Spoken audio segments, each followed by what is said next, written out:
ABC 10 News at 11 starts now. From heavy downpours to hail and snow, a slow-moving winter storm is making its presence known as it moves through San Diego County. Good evening, I'm Kimberly Hunt. And I'm Steve Atkinson. Our Pinpoint Doppler Live shows the next heavy band of rain coming in after a short break. We have team coverage tonight of this storm and its impact. Our ABC 10 News reporter Rena Nakano joins us from Chula Vista, where we're expecting to see more rain. Rena. Hey Steve, yeah, right now we're here in Chula Vista. The air is definitely cold, but the rain is not here just yet. Throughout the county, though, we did see a lot of variety of storm activity. Impressive clouds rolled across the skies Wednesday, some becoming rainmakers, others dissipating. The rain was like a light switch throughout the county, on and off precipitation starting before sunrise. Here's rain pouring up north in Pala early in the morning. Down along Sunrise Highway in East County, that rain turned into ice blocks, creating a slushy situation for residents in Pine Valley. Meanwhile, take a look at this walkway in El Cajon. The dark clouds produced little tic-tac size hail, but not for long.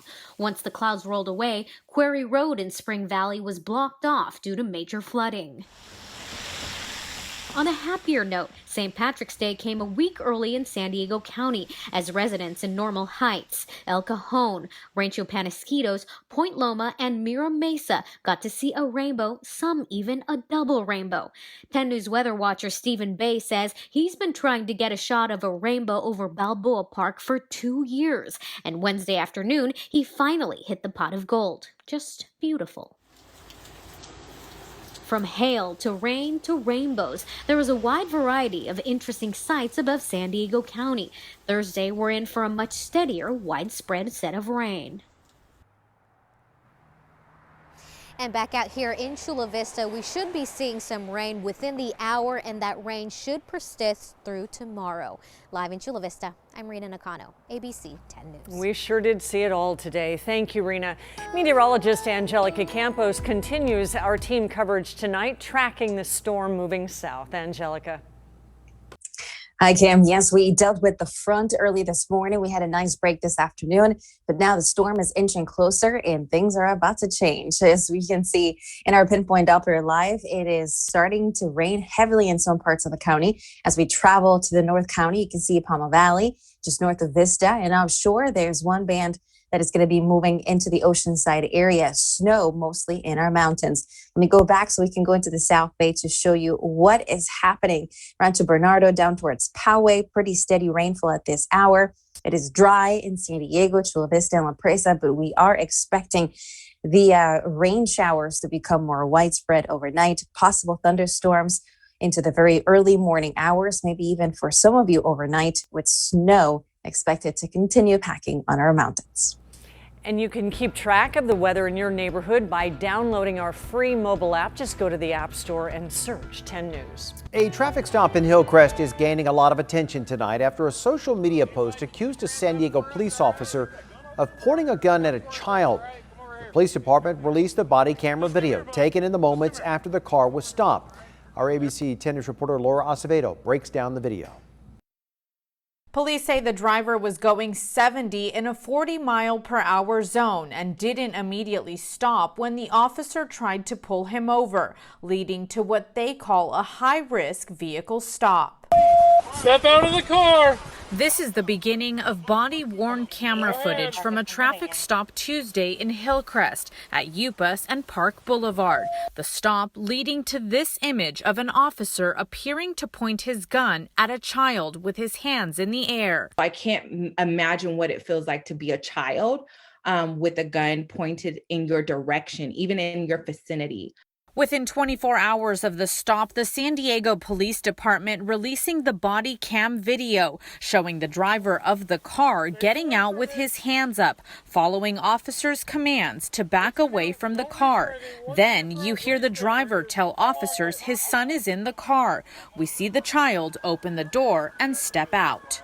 Hey, bud, just put your hands up for us, all right? The man tells police his son is 8 years old. Body camera footage from another officer shows the child walking towards them, hands in the air. The officer saying this. Okay, can you have a seat? You're okay, you can put your hands down. The officer then crouching down, speaking to the child. You know how your dad was driving really, really fast? Did it feel like that to you? No? Okay. Did you hear the siren behind you guys for a while? The incident angering community members who say the gun should have never been pointed towards or near the child. And in a matter of a second, his life could have been taken if he had a cell phone in his hand, if he brought his toy out with him, and they mistaken it for something. Late Wednesday, a small crowd gathered at the police department to protest the incident. But law enforcement experts argue the police did what they're trained to do. But I think in this particular case, what I saw was they were still wanting to make sure that the vehicle was cleared. Kevin LaChapelle is a former El Cajon police officer, now criminal justice professor, who says he understands both perspectives. For the community, I can totally imagine I'd be saying the same thing. I'd be saying, are you kidding me? This is an 8-year-old. Saying in these moments, it's important to understand both sides for why this happened the way it did. I think what we have to do is say, well, tell us your perspective. Help us understand, the optics of what you saw, and let us communicate why this happened. SDPD saying the footage was released due to misinformation circling on social media, saying in a statement that they hope the release of this video will provide clarity as to what happened. The chief was not available for an interview Wednesday night. Laura Acevedo, ABC 10 News. The entire body camera footage is over 7 minutes long. If you would like to watch the whole video, you can find it on our website at 10news.com. Around this time next week, county leaders expect San Diego to drop down into the red tier. Our coronavirus case count currently stands at 8.8 per 100,000 people. That is barely above the 7 needed to reopen right now. Supervisor Nathan Fletcher says there are 2 paths for San Diego to head into the red tier next week. One is if the state hits the measure of 2 million vaccines in a certain HPI quartile of zip code, then that case count changes to 10. And we do expect that next week we will be under 10 as we are this week. The second one, even if the state doesn't hit that, we have another path to get there with the percentage of positive and health equity indexes. But we feel confident the state will get to that 2 million vaccines. Businesses such as restaurants, movie theaters, museums, and gyms would be allowed to operate indoors at a limited capacity under the red tier. Here are the latest numbers on the coronavirus in San Diego County. 349 new cases were reported today, bringing the total now to 264,000. There were 8 new deaths, bringing that total to 3,413 San Diegans who have died from the virus. President Biden is now set to sign that $1.9 trillion COVID relief bill after the House passed an amended version earlier today. The bill includes direct payments of up to $1,400 per person to individuals earning less than $80,000 a year. There's also a $300 weekly federal boost to unemployment benefits through September the 6th and $15 billion for long-term, low-interest loans for small businesses. The bill going to President Biden's desk does not include that $15 minimum wage increase, which was in the original version. And President Biden will deliver his first primetime address to the nation tomorrow night. He's expected to discuss the pandemic along with his recovery plan, and we'll carry it live tomorrow at 5 o'clock right here on ABC 10, followed by ABC 10 News. Appreciate what you have now. Appreciate that you're alive. That former San Diego police officer is sharing his words of strength and resilience as he battles a rare disease that confined him to a wheelchair. Our ABC 10 News reporter Melissa Macia shows us how he's maintaining a positively San Diego mentality despite the challenges during the pandemic. Alan Alvarez spent more than 30 years with the San Diego Police Department. I first met him January last year, right before the start of the global pandemic. It was a very rewarding career. But a career he was forced to leave a few years ago. He noticed his hands and legs weren't acting right and was diagnosed with progressive muscular atrophy. It's a rare motor neuron disease in the ALS family. The pandemic has been hard. Events he was used to attending weren't happening. Life was more isolating. Is it difficult? Is it challenging?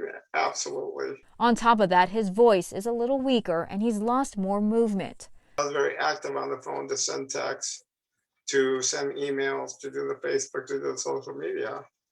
And I have to have somebody else do it for me now. But he shares a message of survival. In all reality, every day above ground is a good day. You shouldn't, like I said, get sad because you don't have time to. Even though there are many difficult moments. I'm a very short. I'm very. We took a break, his mother wiping his tears because Alan can no longer do it on his own. Even though he couldn't finish his tearful sentence, he is a strong person for surviving a disease making him weaker and doing little things to make him stronger. All of us as humans need fresh air. So at least open the garage door, get on the sidewalk, and get some air. Support from his family, his police family, and dog Lancer keeps him going. Despite health and financial troubles, he's looking ahead. You have to have that attitude that, that you're a survivor. Melissa Masiha, ABC 10 News.